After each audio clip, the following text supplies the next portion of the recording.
સુરત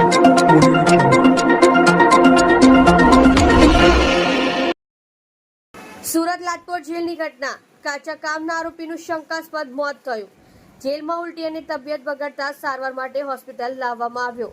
સારવાર દરમિયાન કાચા કામના આરોપી મહેશ વાળાનું મોત। ઉત્તરાયણ પોલીસ બાદ ચોક બજાર પોલીસ દ્વારા ધરપકડ કરી હતી। બાદમાં લાજપોર જેલ મોકલવામાં આવ્યો તો મોતને લઈ સચિન પોલીસે આ બાબતે તપાસ શરૂ કરી। મારું નામ છે વણઝારા સુરેશ। શું ઘટના બની છે જેને લઈને આવ્યો છો? ઘટનામાં એમ બનેલ છે કે જે વ્યક્તિ અત્યારે મરનાર છે એ મારા બનેવી થાય છે ભરત મહેશભાઈ વાળા। એમનું નામ છે મહેશભાઈ વાળા ઉર્ફે ભરત કહે છે। એમને કોઈ પણ ગુનામાં ઉત્તરાયણ પોલીસ સ્ટેશનથી પકડવામાં આવ્યો હતો।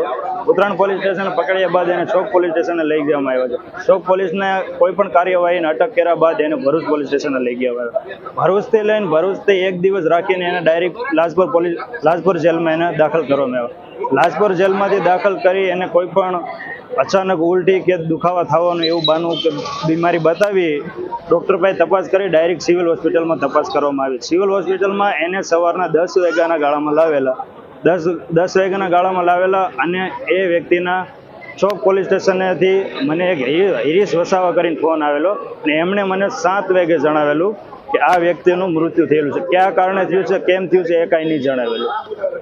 જણાવીને પછી ડાયરેક્ટ ફોન કર્યો, મેં મારા મોટા ભાઈને ફોન કર્યો। અમે બંને રાતના ત્યાંથી કામ મેકી અને સિવિલ હોસ્પિટલ આવ્યા। સિવિલ હોસ્પિટલ આવીને અમને કોઈ પણ બાબતની માહિતી આપવામાં આવી નહીં, ના પણ બોડી જોવા દીધી, લાશ જોવા દીધી, કોઈ પણ કાંઈ કીધું નહીં। અને જે પોલીસના હાથમાં ચાર્જ હતો મતલબ સચિન પોલીસ સ્ટેશન એના રવિ પાટીલ કરીને એક પોલીસવાળા છે એમને ફોન કરવામાં આવ્યો। એને ફોન કર્યો તો એ અમને કોઈ પણ રિસ્પોન્સ આપે નહીં। ઘડીક એમ કહે છે કે મારી ગાડી એક્સિડન્ટ થઈ છે, ઉલટી થઈ ગઈ છે, ફસાઈ ગઈ છે, એવું કહીને રાતના અડધી કલાક ઘટનામાં એમ જ લાગે છે કે જ્યારે અમને જોવામાં આવ્યું તો એ વ્યક્તિના માથામાં વાગેલું છે, હાથમાં પાટો બાંધેલો છે, પેટમાં સૂજન છે, બોડીમાં બધે પણ ઇન્જરી કરેલી છે અને એવું લાગે છે કે આ વ્યક્તિને ઢોરમાર મારી નાખવામાં આવેલો છે। પોલીસ પાસેથી એ જ માંગ છે કે આની ફોરેન્સિક રિપોર્ટ કરવામાં આવે। બીજા નંબરમાં કે જ્યાં પણ પોલીસ સ્ટેશને એની ધરપકડ કરવામાં આવી છે બધા તમામ પોલીસ કર્મચારીને બધા ઉપર ઇન્ક્વાયરી કરવામાં આવે, એના ઉપર FIR કરવામાં આવે। બીજા નંબરમાં કે એ જ્યાં પોલીસ સ્ટેશનથી લઈને લાજપોર જેલમાંથી લઈને સિવિલ હોસ્પિટલમાં ખસેડવામાં આવે એ તમામ ટોટલિંગ વિડીયો રેકોર્ડિંગ જોઈએ।